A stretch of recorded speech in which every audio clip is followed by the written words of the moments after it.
د پېښور په یو زاړې او ګڼه کوڅه کې یو هلک اوسېدو. نوم یې حمزه و.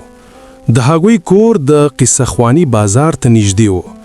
حمزه د یوې غریبې کورنۍ زوی و، خو ډېر باادبه او محنتي هلک و.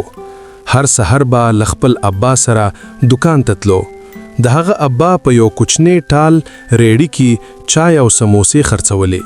حمزه به ورسره مرسته کوله، بیا به خپل بکس واخیستو او سکول د بلاړو. حمزه یو لوی ارمان درلود.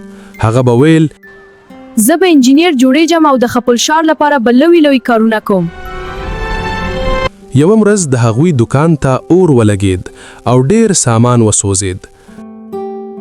ابا د دکان ټول سامان سوځي. او زویه وګوره چې وکړه یو بو ټانک راوړه.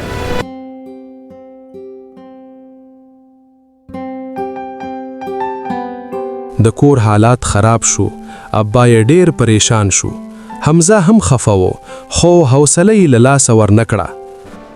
زه خفه یم، خو زه به هیڅ کله خپله حوصله له لاسه ورنکړم.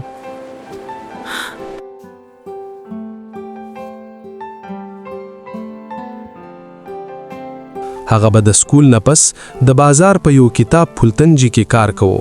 شپه به یې سبق ویلو او ورځ به یې محنت کوو. که زه سخت مهنت وکړم، زه کولی شم خپلې کورنۍ سره مرسته وکړم او خپل ارمانونه پوره کړم. ورو یې خپلې کورنۍ سره مرسته وکړه او حالات ښه شو. څو کاله وروسته حمزه رښتیا هم انجینر شو. هغه د پېښور لپاره نوی پل او سړکونه جوړ کړل او خلک به پرې ویاړ کول. زه خوشاله یم چې ما د پېښور لپاره نوی پل او سړکونه جوړ کړل او خلک پرې ویاړ کولی شي.